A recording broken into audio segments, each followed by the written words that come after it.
मत्ती रचित सुसमाचार 26वां अध्याय। जब यीशु ये सब बातें कह चुका तो अपने चेलों से कहने लगा, तुम जानते हो कि 2 दिन के बाद फसह का पर्व होगा और मनुष्य का पुत्र क्रूस पर चढ़ाए जाने के लिए पकड़वाया जाएगा। तब महायाजक और प्रजा के पुरनिये काइफा नाम महायाजक के आंगन में इकट्ठे हुए और आपस में विचार करने लगे कि यीशु को छल से पकड़कर मार डालें। परंतु वे कहते थे कि पर्व के समय नहीं, कहीं ऐसा न हो कि लोगों में बलवा मच जाए। जब यीशु बैतनिय्याह में शमौन कोढ़ी के घर में था, तो एक स्त्री संगमरमर के पात्र में बहुमूल इत्र लेकर उसके पास आई, और जब वह भोजन करने बैठा था तो उसके सिर पर उंडेल दिया। यह देखकर उसके चेले रिसियाए और कहने लगे, इसका क्यों सत्यानाश किया गया? यह तो अच्छे दाम पर बिककर कंगालों को बांटा जा सकता था। यह जानकर यीशु ने उनसे कहा, स्त्री को क्यों सताते हो? उसने मेरे साथ भलाई की है। कंगाल तुम्हारे साथ सदा रहते हैं, परंतु मैं तुम्हारे साथ सदैव न रहूंगा। उसने मेरी देह पर जो यह इत्र उंडेला है, वह मेरे गाड़े जाने के लिए किया है।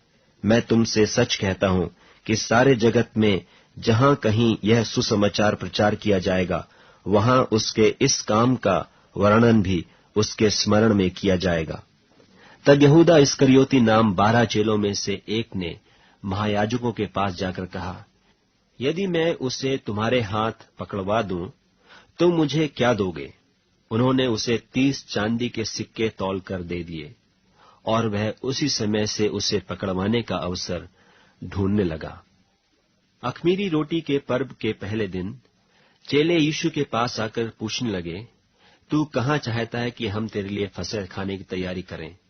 उसने कहा, नगर में फुलाने के पास जाकर उससे कहो कि गुरु कहता है कि मेरा समय निकट है, मैं अपने चेलों के साथ तेरे यहाँ पर्व मनाऊंगा। सो चेलों ने यीशु की आज्ञा मानी और फसह तैयार किया। जब सांझ हुई तो वह 12 के साथ भोजन करने के लिए बैठा। जब वे खा रहे थे तो उसने कहा, मैं तुमसे सच कहता हूं कि तुम में से एक मुझे पकड़वाएगा। इस पर वे बहुत उदास हुए और हर एक उससे पूछने लगा, हे गुरु, क्या वह मैं हूं?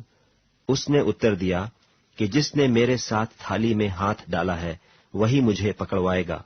मनुष्य का पुत्र तो जैसा उसके विषय में लिखा है जाता ही है, परंतु उस मनुष्य के लिए शोक है जिसके द्वारा मनुष्य का पुत्र पकड़वाया जाता है। यदि उस मनुष्य का जन्म न होता तो उसके लिए भला होता। तब उसके पकड़वाने वाले यहूदा ने कहा कि हे रब्बी, क्या वह मैं हूं? उसने उससे कहा, तू कह चुका।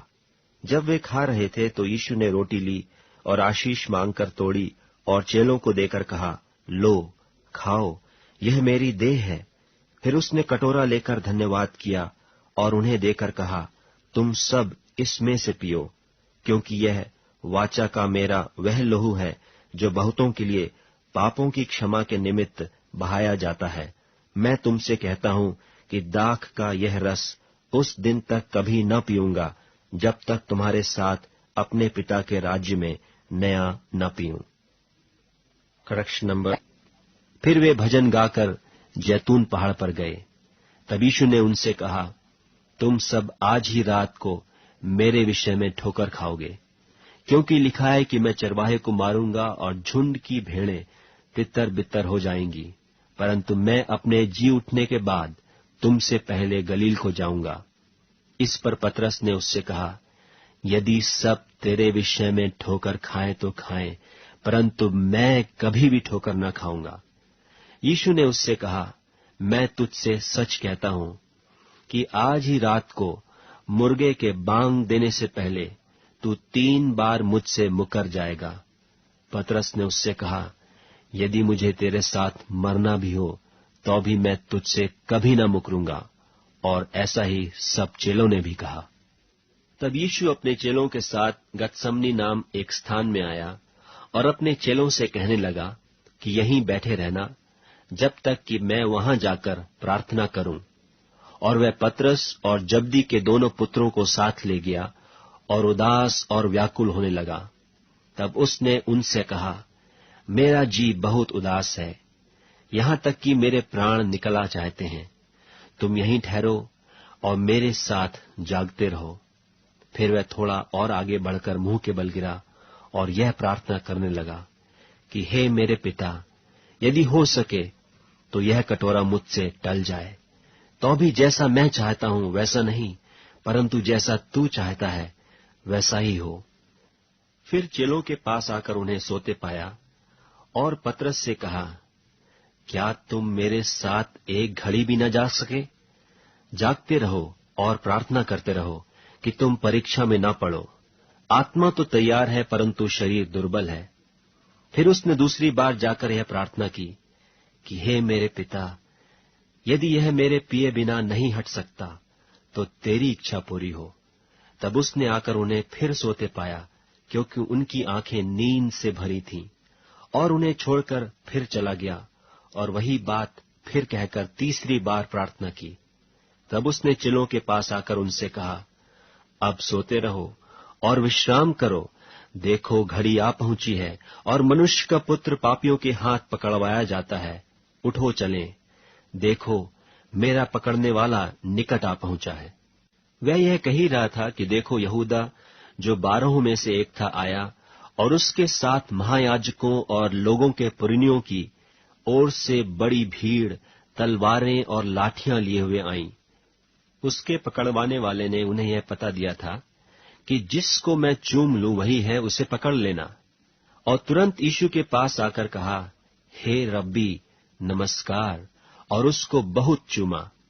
यीशु ने उससे कहा, हे मित्र, जिस काम के लिए तू आया है उसे कर ले। तब उन्होंने पास आकर यीशु पर हाथ डाले और उसे पकड़ लिया।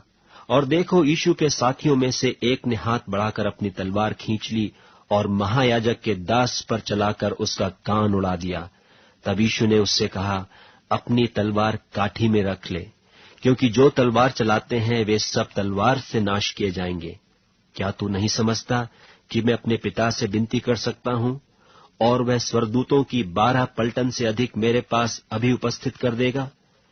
परंतु पवित्र शास्त्र की वे बातें कि ऐसा ही होना अवश्य है, क्यों कर पूरी होंगी। उसी घड़ी यीशु ने भीड़ से कहा, क्या तुम तलवारें और लाठियां लेकर मुझे डाकू के समान पकड़ने के लिए निकले हो? मैं हर दिन मंदिर में बैठकर उपदेश दिया करता था और तुमने मुझे नहीं पकड़ा, परंतु यह सब इसलिए हुआ कि भविष्यद्वक्ताओं के वचन पूरे हों। तब सब चेले उसे छोड़कर भाग गए। और यीशु के पकड़ने वाले उसको कायफा नाम महायाजक के पास ले गए, जहां शास्त्री और पुरनिये इकट्ठे हुए थे। और पतरस दूर से उसके पीछे पीछे महायाजक के आंगन तक गया और भीतर जाकर अंत देखने को प्यादों के साथ बैठ गया। महायाजक और सारी महासभा यीशु को मार डालने के लिए उसके विरोध में झूठी गवाही की खोज में थे, परंतु बहुत से झूठे गवाहों के आने पर भी न पाए।